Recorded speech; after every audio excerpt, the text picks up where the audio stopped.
This call is now being recorded.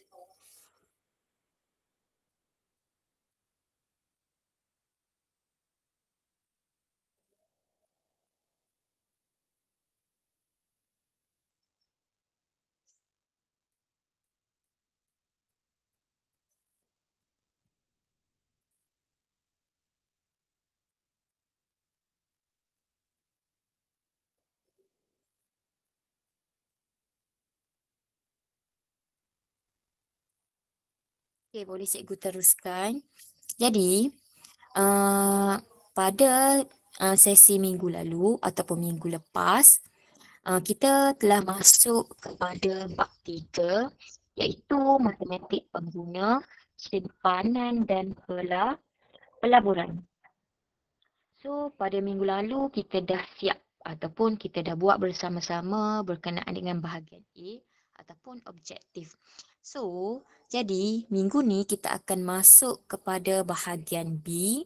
Semua jelas ni kalau macam lag ke, rasa suara cikgu tersekat ke, nanti awak boleh bagi tahu dekat cikgu. Okay, so mari kita tengok kepada bahagian B.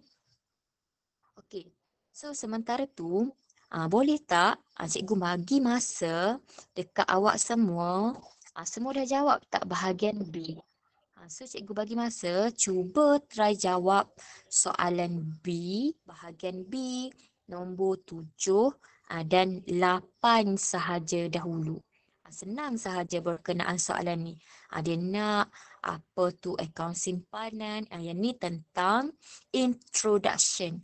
Berkenaan dengan akaun simpanan, akaun tetap. So kita ada kredit, belanjawan. Boleh ke cikgu bagi dalam masa lebih kurang 5 minit, cuba hadam, fahami soalan baik-baik.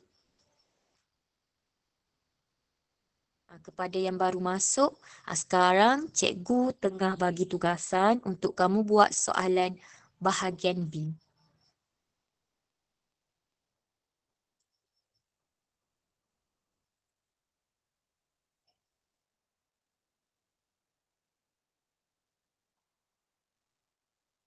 Oh, tak clear suara cikgu.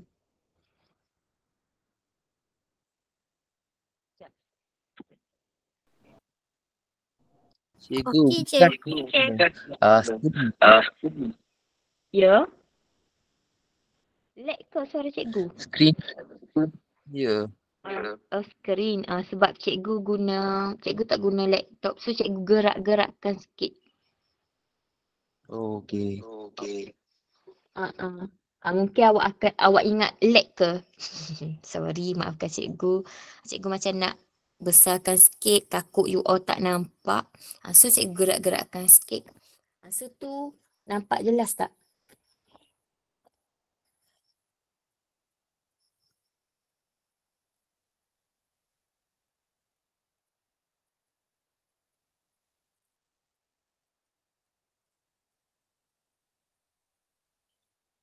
Okey, mari kita tengok.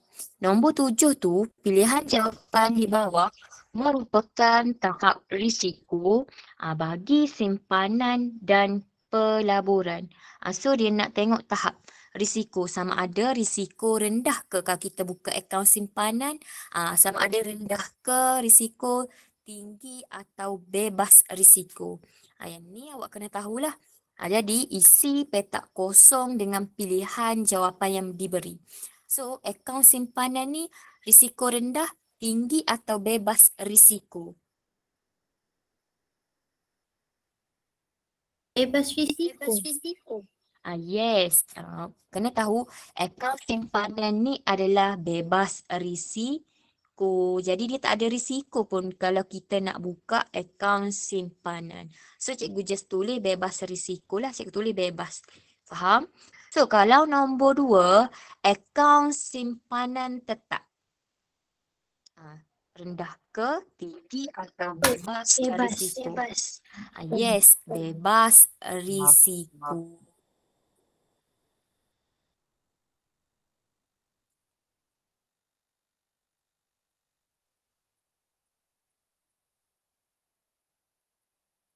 Okay.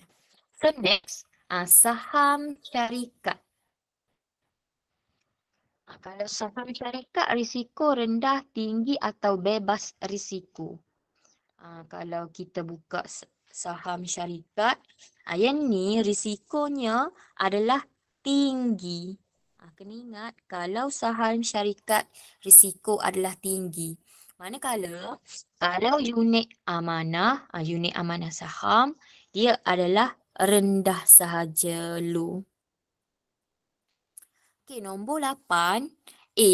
Padankan definisi bagi istilah-istilah yang diberi. Kredit. Maksud kredit apa? Kita tengok jawapan. Anggaran pendapatan dan perbelanjaan seseorang untuk satu tempoh tertentu. Yang kedua tu, suatu amount yang telah dipinjam tetapi belum dilunaskan. Nombor 3, jumlah wang yang boleh dipinjam.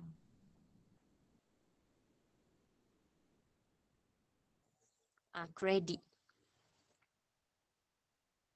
Okay, mari kita tengok. Mungkin you all dah teringat ke? Kita tengok sikit nota dekat sini. Apa itu kredit? Ni yang cikgu.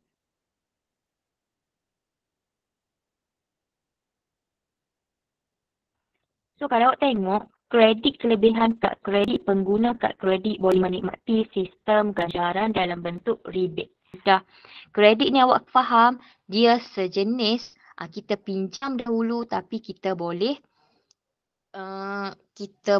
kita pinjam dahulu and then kita kena bayar. Dia lebih kurang macam hutang.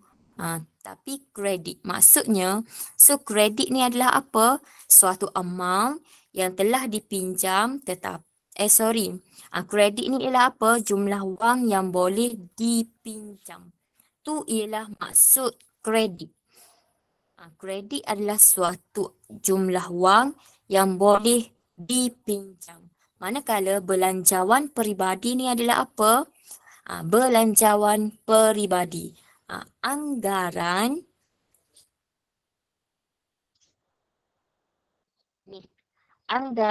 pendapatan dan perbelanjaan seseorang untuk tempoh tertentu. Kalau suatu amount yang telah dipinjam tetapi belum dilunaskan ni ialah hutang. Kalau kredit, jumlah wang yang boleh dipinjam. Kredit ni ialah satu sistem, contoh macam kad kredit tu. Sebenarnya kredit ni suatu sistem yang kita buat perjanjian dengan pihak bank. Jumlah kita nak buka kredit. So kita buat perjanjian, contoh anda kata setiap bulan kita nak amount setiap RM5,000. So bila dia akan bagi satu kad. Jadi bila kita menggunakan kredit, bila kita contoh kita pergi ke mall and then kita nak beli satu baju. Baju ni berharga RM100. So kita guna kad. So kad ni adalah kad kredit. So jadi kita bahayanya kredit ni bila kita ingat dia macam ada lebihan, bahayalah. Kita boleh jadi boros. Kalau ingat kredit ni kita boleh jadi boros. Kita tak terkawal. Sikit-sikit nak pay wave. Sikit-sikit guna kad and then dia akan potong. Sebab tu untuk setiap bulan akan ada satu penyata yang akan sampai dekat kita. Satu penyata itulah perbelanjaan, ada tarikh, ada sekian maklumat, beberapa maklumat yang kita telah buat pembelian dekat mana and jumlahnya berapa. So kita kena lunaskan lah. Kita kena bayar balik lah yang kita guna untuk bulan tu. So tu adalah antara kredit. Kredit ni, so awak ingat bukan hanya kad. Kredit ni ialah kita buat pinjaman dahulu dengan pihak bank. Kita buat perjanjian. So B, kita tengok B. So B ni adalah dengan menulis nilai yang betul dalam petak kosong, hitung kos purata seunit saham jika Windy. Yang ni di bawah apa? Saham. Seunit saham jika Windy memiliki 6,080 unit, saham selepas membuat pembelian saham mengikut strategi pemurataan. Cikgu, Dengan maafkan melabur, ganggu. ya. Skrin hitam. Oh, skrin hitam ke? Sekejap.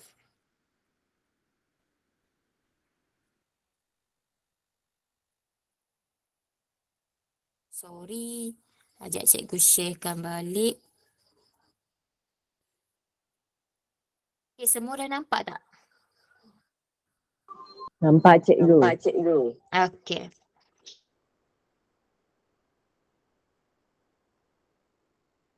So yang ni, tengok. Kos purata unit. Yang mana? Kita tengok kos purata. Kos purata seunit saham. Berapa rasa-rasa? Yang mana satu? Yang ni pilihan kita ada 6,000, 80, 1,000 atau 10,000.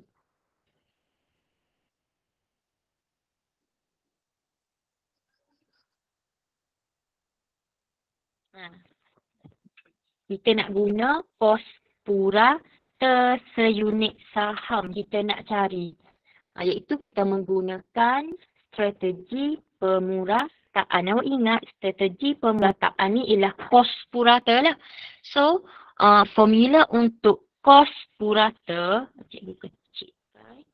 Untuk kos purata, formulanya adalah jumlah pelaburan. Kita akan bahagi dengan bilangan unit.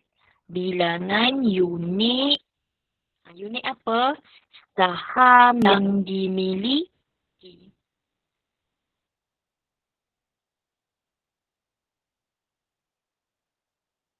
Jadi, so jumlah pelaburan ni berapa jumlah pelaburan? Kalau tengok dengan menulis nilai yang betul dalam petak kosong, hitung kos purata seunit saham jika Windy memiliki 6,080 unit saham selepas membuat pembelian saham mengikut strategi pemurataan. Tengok, dia melabur RM1,000 setiap bulan selama 10 bulan. So, jumlah pelaburan ni berapa? Jumlah pelaburan, awak tengok dia melabur 1,000 setiap bulan selama 10 bulan. And then, macam mana nak kira dekat atas jumlah pelaburan ni? So, RM1,000 darablah selama 10 bulan. So, kita akan dapat berapa kalau 1,000 darab 10 bulan? RM10,000. So, tengok bilangan unit saham yang dimiliki. So, berapa bilangan saham yang dimiliki oleh Windy?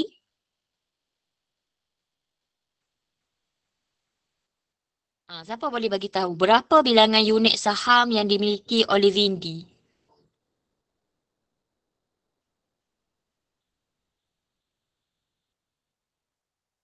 Kalau tengok baik-baik dengan menulis, tengok.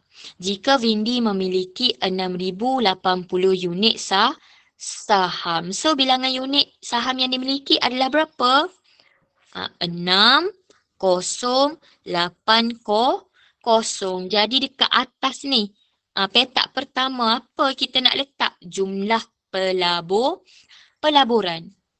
So, berapa jumlah pelaburan? Iaitu 10,000. So, kotak yang mana? Kotak yang ketiga ni, 10,000. Dekat sini kita isi 10,000. So, kotak yang kedua, apa maksud kotak yang kedua? Per dengan apa? Per dengan bilangan unit saham yang dimiliki. So, yang mana? 6,080. So, letak per 6,080. So, petak yang ke bawah ni, jumlah dia lah kos purata. So, 10,000 bahagi 6,080. You all dapat berapa? Berapa RM? RM, RM RM siapa boleh? RM 64 sen. Yes, RM RM64. Ada jawapan tak? Ada petak yang ketiga. Faham? Ingat maksud kos purata ni kalau dia menggunakan strategi pemurataan. Kalau dia menggunakan strategi pemurataan, ni formulanya jumlah pelaburan kita bahagi dengan bilangan unit saham yang dimiliki. So apa maksud jumlah pelaburan? Berapa jumlah dia melabur dalam ikutlah waktu tertentu. Dekat sini Vindi dia melabur pada setiap bulan 1,000. Selama berapa? Selama 10 bulan. And then berapa jumlah pelaburan? 1,000 darab 10. So kita dapat 10,000. Dekat sini maaf cikgu tak tambah. 10,000. So bilangan saham yang dimiliki 6,080 unit. Bahagi. So kos purata untuk seunit saham ni untuk seunit. Sebab tu kita per dengan semua unit. Kita nak dapat kos untuk seunit. Iaitu seunit saham kita dapat RM1.64. Faham ke? Boleh? Faham cikgu. Okey, Mas. Faham cikgu. Okey. So, mari kita tengok lepas ni soalan berkenaan dengan faedah. Sebelum kita tengok kepada soalan, cikgu nak bagi tahulah dulu. Lepas ni cikgu nak bagi masa untuk you all buat. Ingat, bila kita membuat simpanan, faham Contoh bila kita buat simpanan, dekat mana? Dekat bank lah. Okay, so bila kita buat simpanan dekat bank, kita akan dapat apa? Kita akan dapat faedah. Faedah tu bahasa mudah apa? Iaitu ganjaran ataupun apa? Sejumlah wang. Sejumlah wang yang akan diberikan. Diberikan oleh siapa?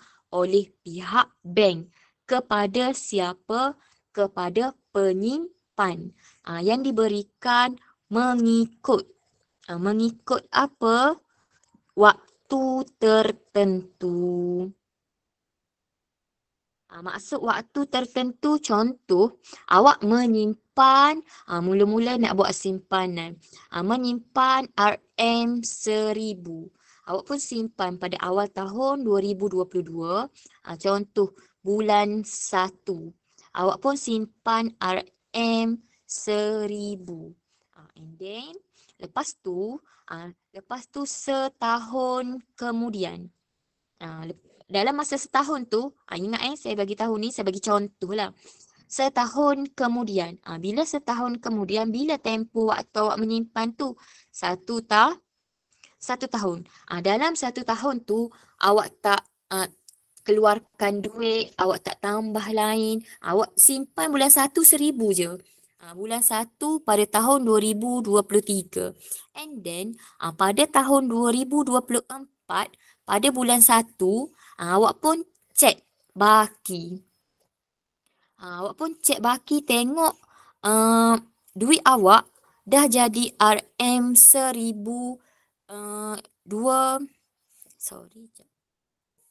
Dah jadi RM1,240. Dah jadi 1,240. So, apa yang macam mana dapat 240 ni? Nampak tak? Bila awak simpan pada 2023 bulan 1, simpan 1,000 je cikgu. So, bila kita cek baki pada tahun 2024 selama 1 tahun. And then tengok duit kita bertambah sebanyak 240. So, apa yang dikatakan 240 ni? Siapa boleh tahu apa yang dikatakan, apa RM240 ni? So RM240 ni dikatakan faedah ganjaran yang pihak bank bagi selama tempoh awak buat simpanan setahun. Jelas ke dekat situ? Faham?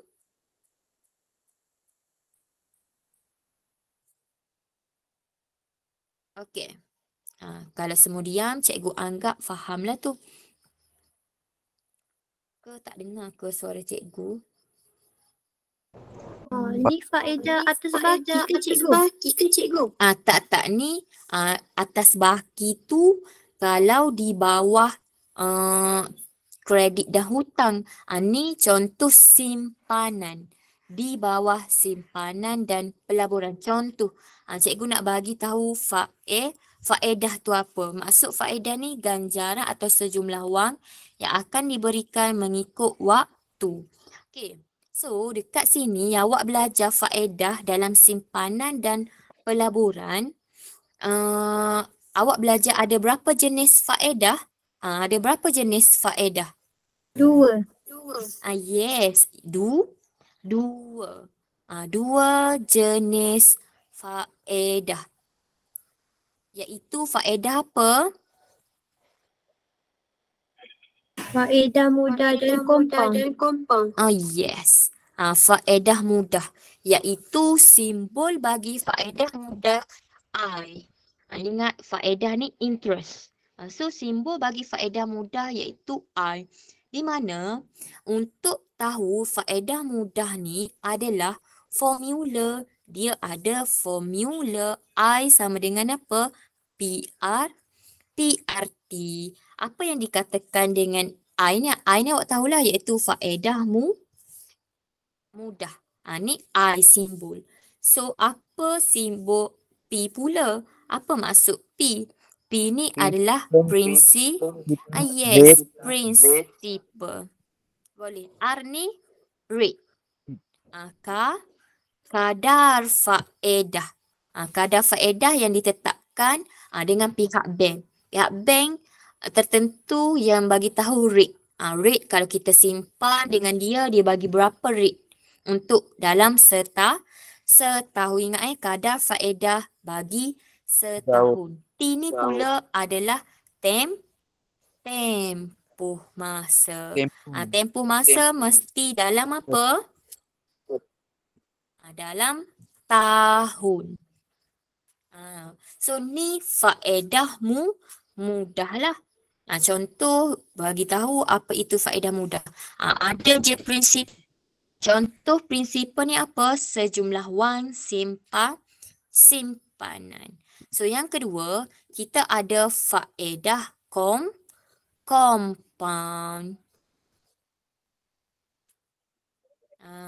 So faedah compound ni apa pula faedah compound? Faedah compound ni ialah faedah yang dikira berdasarkan jumlah prinsipal asal. Dia akan tengok kepada jumlah prinsipal asal dan faedah terkumpul. Inilah faedah mudah, faedah yang terkumpul daripada tempoh penyimpanan sebelum. Maksudnya, untuk dapatkan nilai faedah, awak kena tahu dahulu, awak kena cari apa? Nilai matang, matched value. Matched value ni ialah nilai matang. Nilai matang formula adalah P tambah 1 plus R over N, tutup kurungan kuasa NT. So bila awak dah tahu nilai matang ni dah termasuk sekali dengan faedah. Andai kata contoh prinsipal awak maksudnya jumlah prinsipal asal. Maksud awak simpan sebanyak RM20,000. And then awak kena compound. And then dia bagi tahulah kena compound berapa kali dalam setahun. Bila awak dah dapat nilai matched value, contoh nilai matang awak RM22,000. So nilai faedah compound berapa? Tolak. NV tolak dengan P. prinsipal asal. Cikgu, Ya, MV apa maksud? measured value, nilai matang. Okey. MV ni adalah nilai tempoh, nilai matang lah. Cumanya MV, measured value. So nak dapatkan faedah compound sama dengan MV. MV ni apa? Nilai matang. Yang ni awak kena kira dahulu nilai matang. Andai kata dia suruh cari faedah compound. So awak kena kira dulu nilai tempoh matang dia. And dia baru tolak dengan prinsipal asal. So awak akan tahulah faedah compound. Nanti kita tengok soalan. Yang ni awak kena ingatlah formula untuk faedah mudah dengan faedah compound. Cumanya saya nak tekankan ada kelainan sikit untuk compound ni ialah N. N ni adalah apa N? N ialah bilangan. Bilangan apa? Bilangan faedah di compound. Dia kena berapa kali dia kena compound dalam setahun. Okey, mari kita tengok soalan. Mari kita tengok. 9B. Kita dah masuk kepada bahagian C. Cikgu besarkan sikit. Semua nampak? Okey. 9A. Sebuah bank menawarkan faedah simpanan. Menawarkan kadar faedah simpanan sebanyak 2.2% setahun. Lengkapkan jadual di ruang jawapan berdasarkan maklumat diberi. So dekat sini dia bagi untuk A1 prinsipal adalah RM20,000. T masa. So masa ni apa? Masa ialah T. So prinsipal ni ialah P. Dia nak jumlah faedah. Dekat sini dia bagi kadar faedah. Kadar faedah tu apa? R. R dia bagi 2.2%. Okay. So bila nak tahu jumlah faedah kita nak guna yang ni untuk 9A faedah compound ke faedah mudah? Faedah mudah. Yes, faedah mudah. Cikgu macam mana nak jam? Macam mana kita nak tahu sama ada nak guna faedah mudah atau faedah compound? Faedah mudah bila dia bagi P, T dengan R sahaja. Kalau benda tu faedah compound, dia akan mention ataupun dia akan sebut berapa kali kena compound. Ada je perkataan compound tu dah termasuk untuk faedah compound. Jadi 9A1 kita akan menggunakan I lah. Rumus I iaitu apa? PRRT. Kalau untuk A1, P 20,000. T 5. So R 2.2%. Cuba kira. Dapat berapa? 2,200 cikgu. 2,200. Semua dapat tak 2,200? Dapat. 2,200. Dekat sini tengok.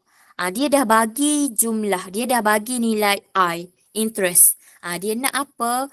Prinsipal. So sama juga guna I sama dengan PRT. Cumanya dia nak P. So P sama dengan apa? I over R RT. Yang ni awak alihkan sahaja. Rumus algebra. Cuma cikgu nak tanya T kita. T, nilai T. Berapa nilai T? 5 bulan ke? Macam mana ni? T ni mestilah dalam apa cikgu cakap tadi? Tahun. Tengok dia bagi 5 bulan. Yes. Kita nak T dalam tahun. Macam mana nak tukar 5 bulan ke tahun? Bulan ke tahun.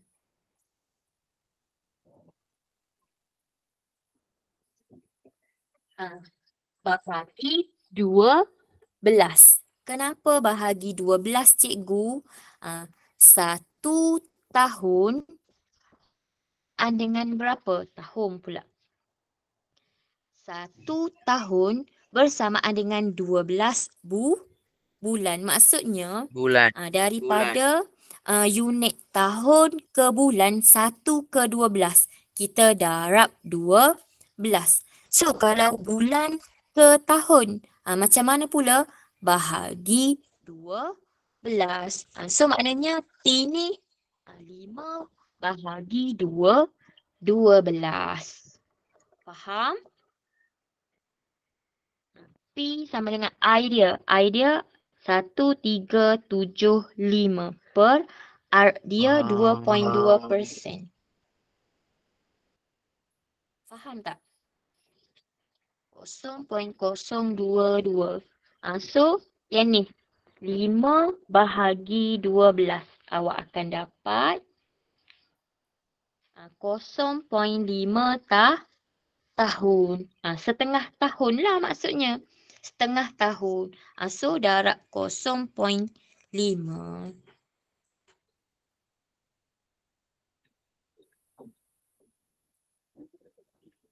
Dapat tak?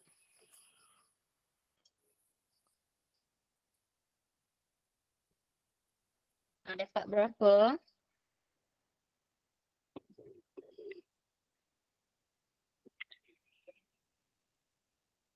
Cikgu 0.4. Oh, cikgu tersilap ke? Oh, sorry.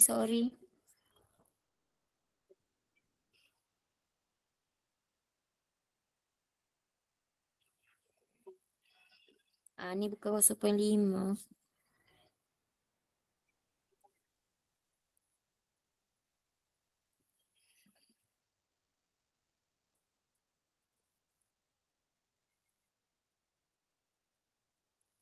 So you all dapat berapa? 0.4. Yang mana?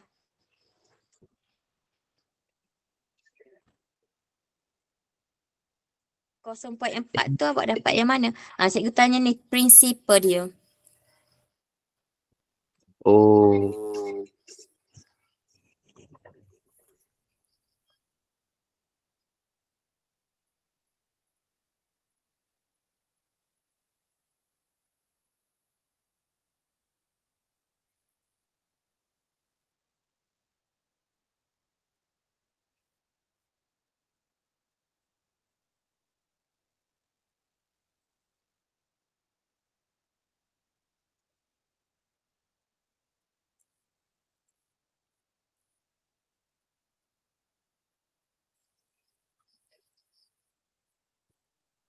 Dapat tak?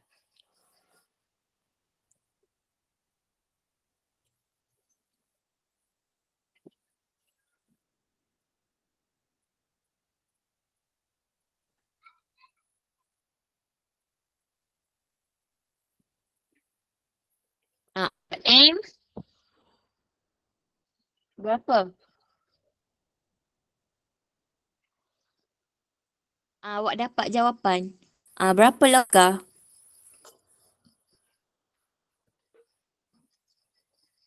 Ah, 31,272. Tekan elok-elok, awak akan dapat 150,000 prinsipal. Ada yang dapat tak 150,000? Ni contoh bagaimana awak tengok baik-baik. Sekejap, cikgu tunjuk. Dekat sini, cuba awak tekan calculator. So, kita nak dapatkan P, betul tak? So, R dengan T bila pindah dekat sini, dia akan jadi per bahagi. So, I kita berapa? 1,375. Cuba you all buat ni, kurungan. Dekat calculator, letak kurungan and then calculator awak per macam ni, betul tak? So, bila macam ni, so R dengan T letak lagi kurungan. So, bila kurungan, so R kita berapa? 2.2%. sen, 2.2 per 100. Tutup kurungan, darab, lagi. Dapat tak? So darab dengan berapa? 5 bahagi 12. Tutup kurungan. Ikut satu-satu yang cikgu ni dapat tak? So ni per bahagi per.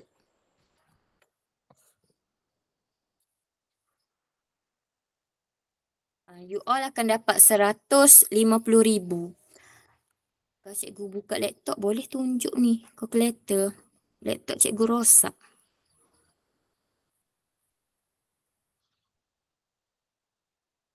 Dapat ke?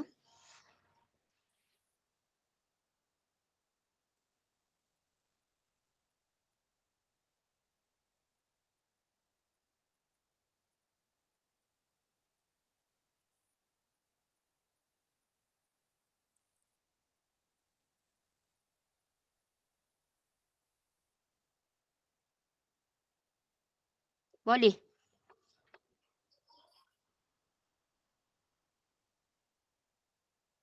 Cuba cari masa pula. Nombor 3 iaitu T.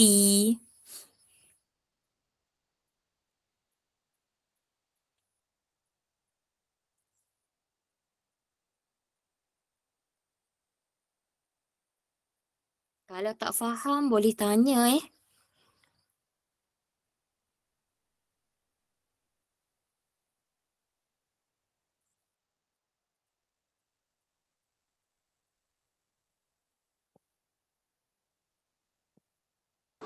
Nombor 3 tu jawapan dia 9 bulan, cikgu. Nombor 3 awak dapat berapa? Betul ke 9 bulan. 9 bulan? Ya ke bulan? Bulan ke tahun? Tahun. 9 tu dah betul. Bukan bulan, tahun. Awak akan dapat unit tahun. Sebab kenapa? T mesti dalam tahun. So dia dah bagi jawapan tu dalam tahun lah. Faham tak? So I kita 1,500. Boleh ke? Ni dah betul 9. So I adalah 1,584. So P adalah 8,000. So R 2.2 per 100. T. So alihkanlah, you all akan dapat T 9. 9 unit apa? Tahun. Sebab T ni memang diberi dalam unit tahun. Boleh?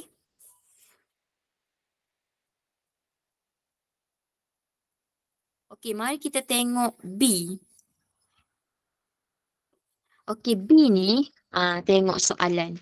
Pada awal suatu tahun, Puan Syamili menyimpan 25,000 dalam akaun simpanan dengan kadar 3.5% setahun dan pengkompaunan setiap 3 bulan. Manakala Encik Azhar menyimpan sejumlah wang. Okey, kita tengok pula ke Encik Azhar. So, Encik Azhar menyimpan sejumlah wang yang sama. Maksudnya dia simpan 25,000 dengan kadar 3.5% dan dikompaun setiap setengah tahun. Hitung jumlah faedah yang diterima oleh Puan Syamili dan jumlah faedah yang diterima Encik Azhar selepas setahun. Okey, mari kita tengok dulu untuk Puan Syamili. Dekat sini kita nak guna apa ni? Dia nak faedah compound. Okey, kita tengok dulu Puan Syamili. Okey, so Puan Syamili ialah P dia ialah RM25,000. Manakala R-nya adalah berapa? 3.5/100. Kenapa per 100? Ingat persen ni kalau kita tukar dalam pecahan dia adalah per 100.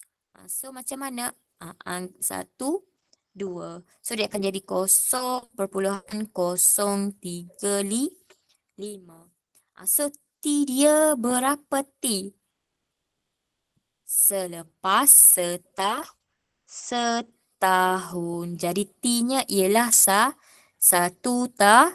tahun. And then, apa penambahan kalau untuk faedah compound? Ada apa satu lagi simbol yang kena ada? Simbol tambah. Simbol tambah.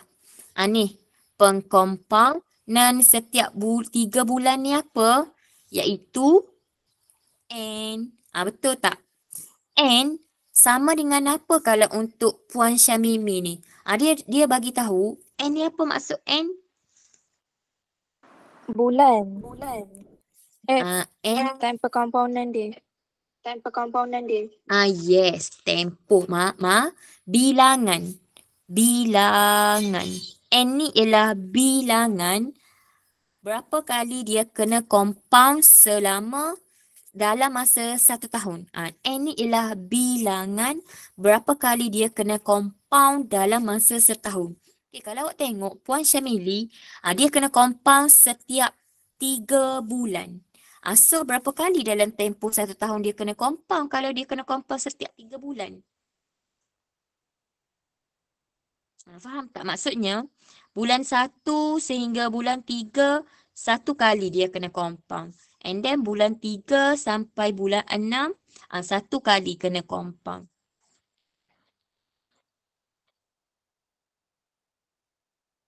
Bulan 6 sehingga bulan 9, 1 kali.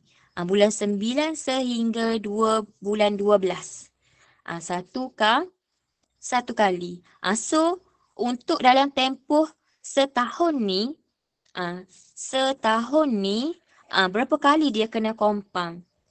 1, 2, 3, 4 kali. Kalau formula mudahnya adalah 12 bulan. Nampak tak? 12 bulan bahagi 3. You all akan dapat 4 kali. So, N ni ialah 4. Faham ke? Yang ni cikgu bagi contoh lah. Setiap 3 bulan. Bulan 3 kena compound. Bulan 6 kena compound. Bulan 9 kena compound. And then last kali kena compound bulan 12. Bilangan N ni ialah apa? Bilangan kena compound dalam masa setahun. Jelas? Yang ni baru okey. Yang ni baru kita keluarkan maklumat. Belum kita jawab lagi. So nak cari faedah compound first. Pertama, kita kena cari apa?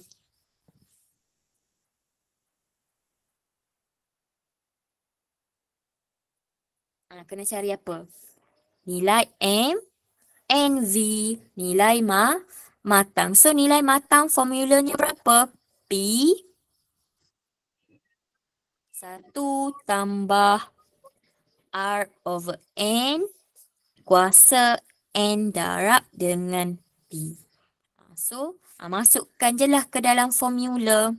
So P kita berapa kalau Puan Syamimi dia menyimpan? 25,000. So darab buka kurungan 1 tambah R kita berapa rate? 0. Kita dah tukar 0.035 per tengok per N. N kita berapa? 4. So tutup kurungan kuasa N darab T. So N 4 darab T adalah 1. So cuba kira dapat berapa nilai matang? Yang ni kena tekan kalkulator secara baik-baik kebanyakan selalunya student kesalahan buat betul dah. Cumanya salah dekat mana? Cara tekan kalkulator. So ingat ni kuasa.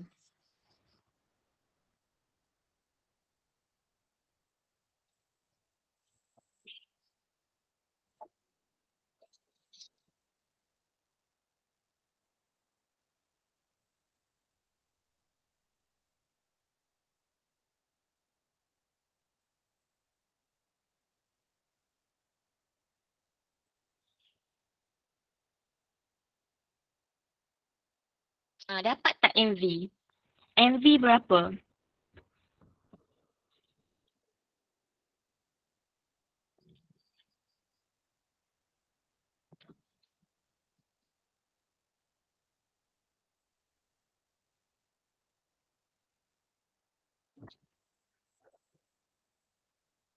Yang ni kita tengah cari untuk Puan Syamili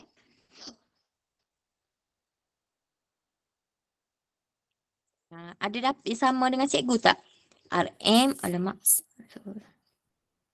RM 25,886.55 sen. Yes, RM 25,886.55 sen.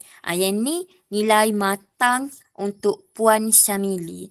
So nak tahu faedah mudah? Faedah compound. Macam mana? MV tolak prinsipal asal. So, MV kita dapat 25,886.55. So, prinsipal asal berapa? 25,000. And then, yang itulah jumlah faedah. So, 886.55 ringgit.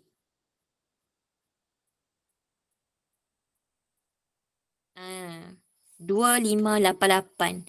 Yang tak dapat sama tu cara kalkulator. Cikgu nak pesan kalau melibatkan ada pecahan, cuba sehabis baik awak buat kurungan. Semua awak kena buat kurungan. Maksudnya nilai MV ni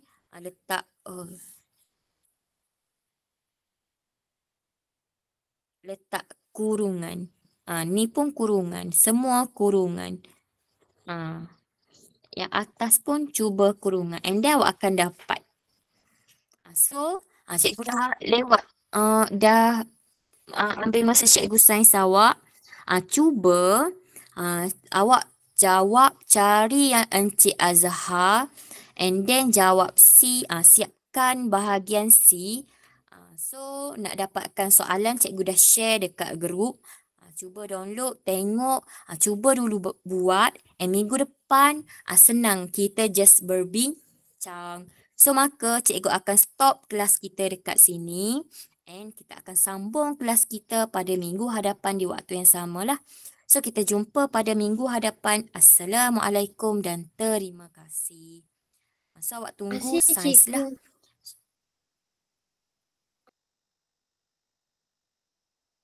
Terima kasih cikgu.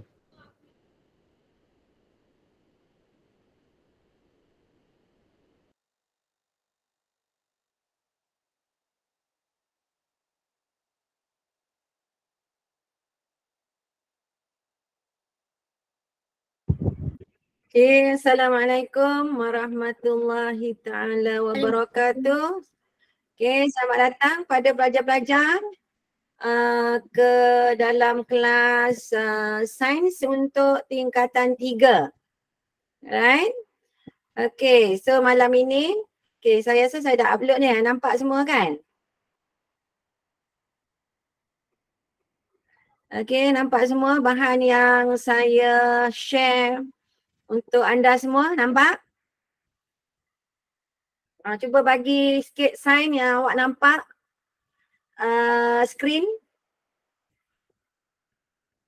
Bagus. Terima kasih Nafisatul. Okey. Right, so kita sambung pembelajaran kita pada malam ini. Okey. Um,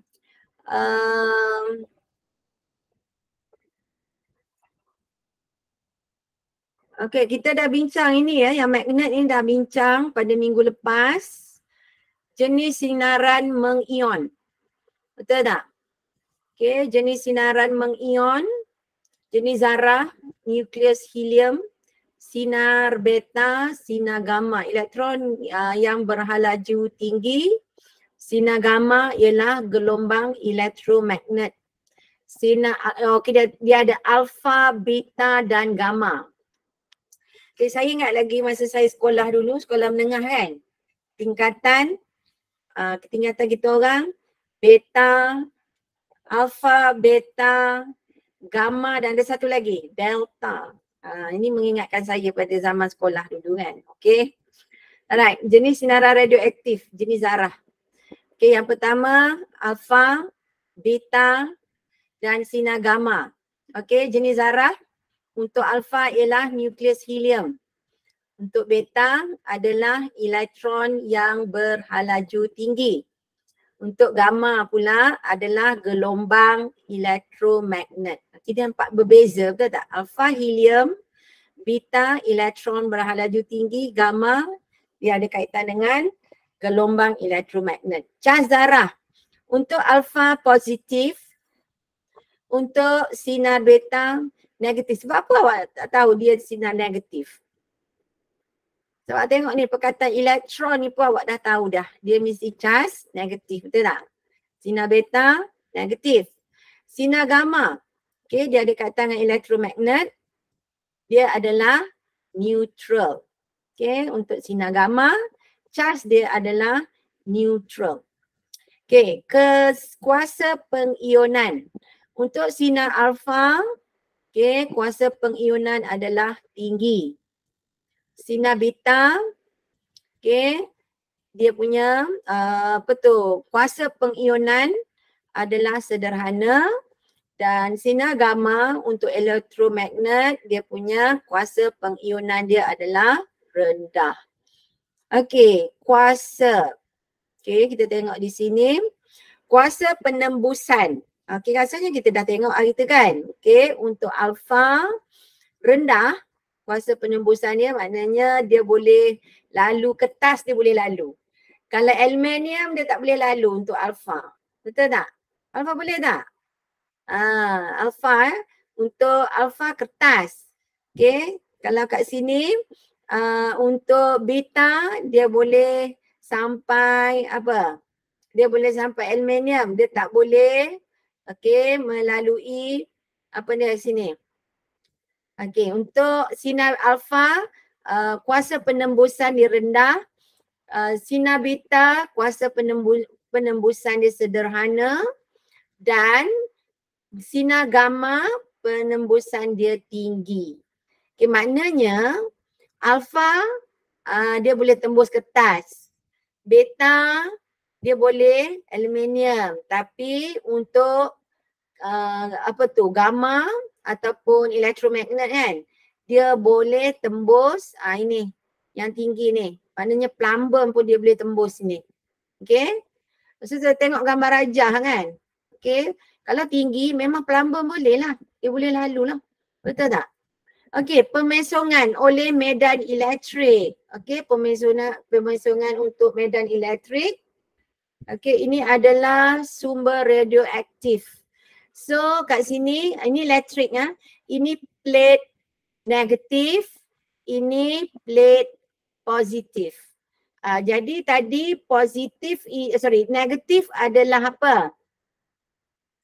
Negatif. Dia adalah berkaitan dengan apa dia kat sini? Plate negatif, radioaktif akan tertarik di sini. Dipesongkan oleh plate negatif, alfa. Okey, beta dipesongkan oleh plate positif.